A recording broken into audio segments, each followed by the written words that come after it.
আসসালামু আলাইকুম এভরিওয়ান, কেমন আছেন আপনারা সবাই? আলহামদুলিল্লাহ, আমিও ভালো আছি আপনাদের দোয়ায়।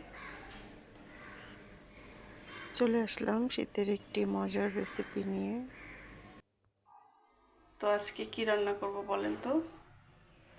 এটা হলো মাটন। আজকে আমি রান্না করব মাটন চুই ঝাল। এটা কিন্তু খুলনার ঐতিহ্যবাহী একটা রান্না, চুই ঝাল দিয়ে। তো আমি আজকে মাটন দিয়ে রান্না করব, এই জন্য আমি একদম সাইজগুলো একটু বড় বড় সাইজে নিয়ে নিয়েছি।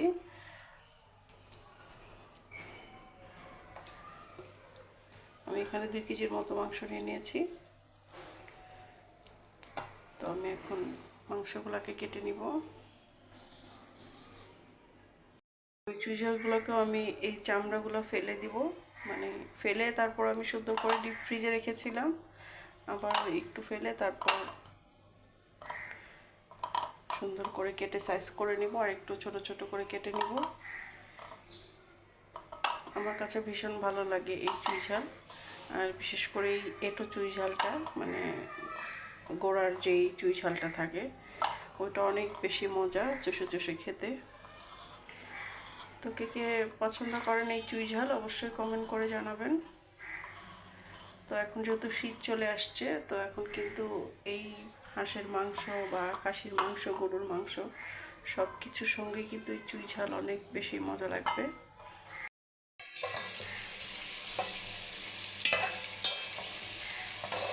তো পেঁয়াজটাকে একদম লাল লাল করে ভেজে নেব।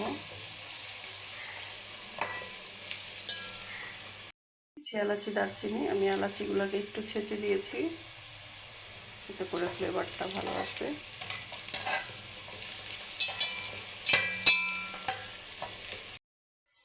তেজপাতা,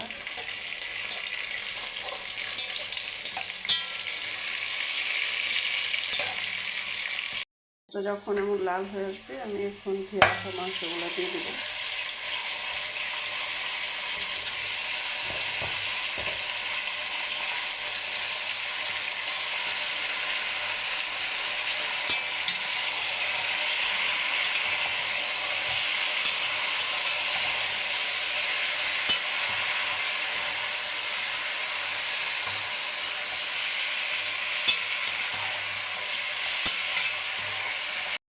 দিয়ে দেবো স্বাদ মতো লবণ,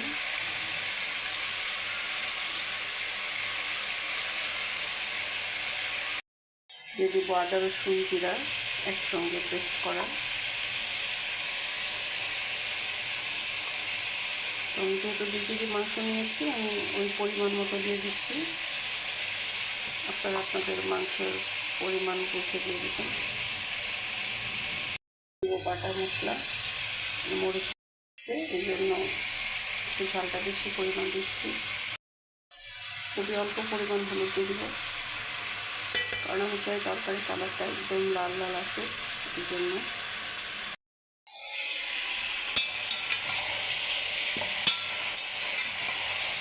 তো আমি একটু নেড়ে চেড়ে মাংসটাকে কষিয়ে নিব।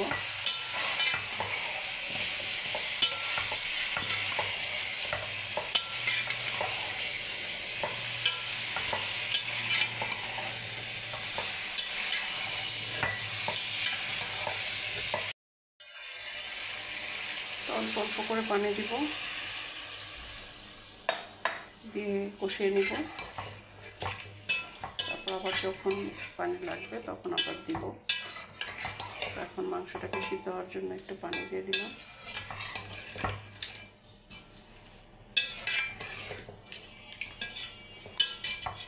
ঢাকনা দিয়ে ঢেকে দিব যাতে ভালো করে সিদ্ধ হয়।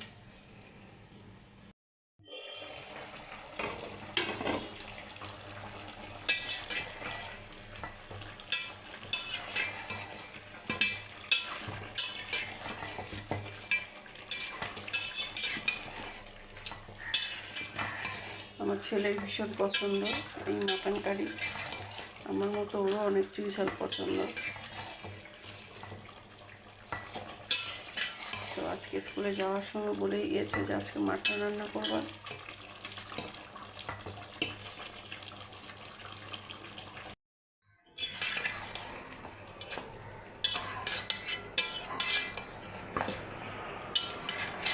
মাংসটাকে একটু নেড়ে দিচ্ছি, একটু পরপর ঢাকনা খুলে নেড়ে দিতে হবে।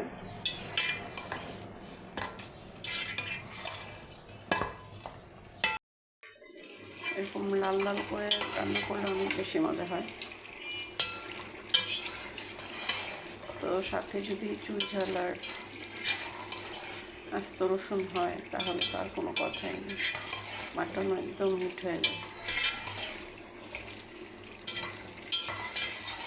আর মুরগির মাংসের মধ্যে আর খাসির মাংসের মধ্যে কিন্তু রসুনটা একটু বেশি মজা লাগে খেতে। তো আর এখন যেহেতু শীতকাল, তো শীতের মধ্যে করে বেশি বেশি রসুন খাবেন, তাহলে আর শাল টাল কিছু গায়ে দিতে হবে না, এমনিতেই শরীর গরম হয়ে যাবে। অনেক বেশি গরম রসুনের মধ্যে, আপনারা বেশি বেশি করে রসুন খাবেন।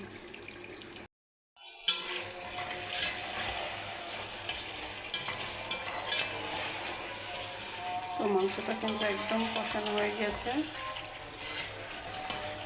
তো আমি আবার একটু পানি দিয়ে দিব মাংসটাকে কষানোর জন্য।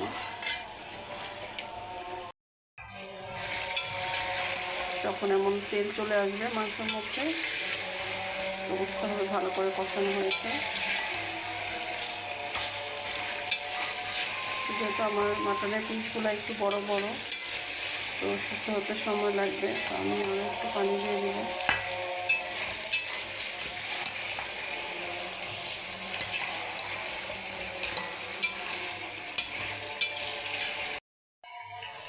একটু পানি দিয়ে দিই।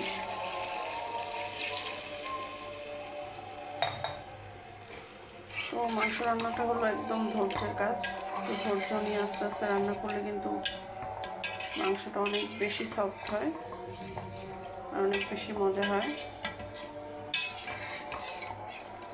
মাংস যত বেশি নরম হবে, সফট হবে, তত বেশি খেতে ভালো হবে। কত সুন্দর একটা কালার চলে আসছে। তো মাটনের কালারটা কিন্তু এমন না হলে ভালো লাগে না, সুন্দর একটা কালার। তো আমি এমনই চেয়েছিলাম, একদম টুকটুকে লাল হবে।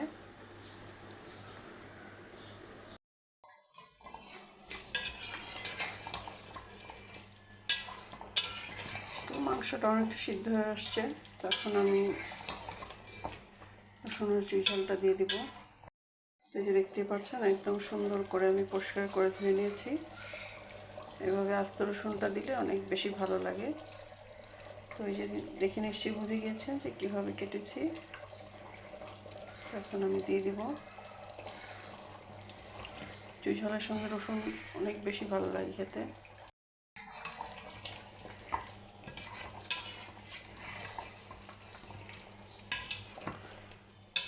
এটা যখন রান্নাটা শেষ হবে তখন কিন্তু তরকারি কালারটা অনেক বেশি জোস হবে।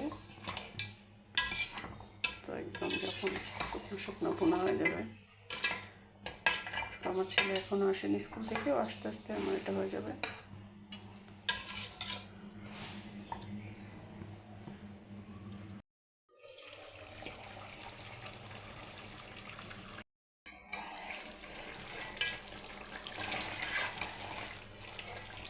তো এখন আর কোনো কাজ নেই, শুধু একটু পরপর নেড়ে দিব। তারপর যখন রসুন, চুই ঝাল, মাংস একদম সব কিছু নরম হয়ে যাবে, তারপর চুলাটা অফ করে দিব।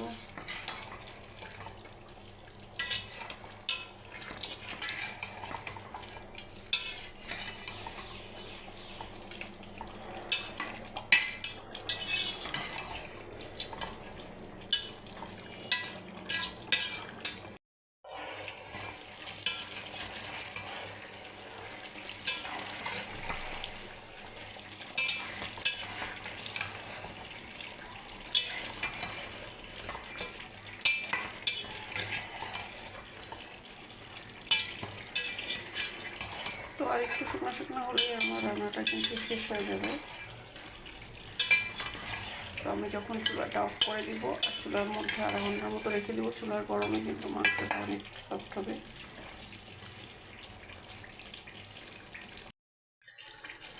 তো কালারটা দেখতেই পাচ্ছেন কত সুন্দর হয়েছে। তো এটা যত ঝোল শুকাবে আস্তে আস্তে কিন্তু আরও সুন্দর হবে কালারটা।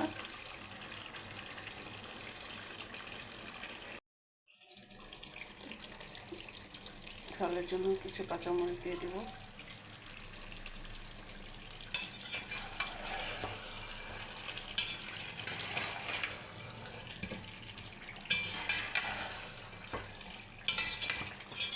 রান্না হয়ে গেল আমাদের দারুণ স্বাদের মাটন চুই ঝাল।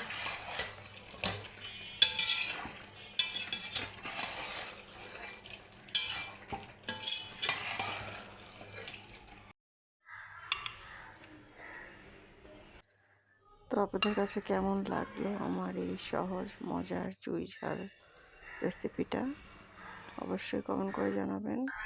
যদি ভালো লেগে থাকে তাহলে অবশ্যই লাইক কমেন্ট শেয়ার করে দিবেন। সবাই ভালো থাকবেন, অনেক বেশি সুস্থ থাকবেন। আজকে পর্যন্তই, আল্লাহ হাফেজ।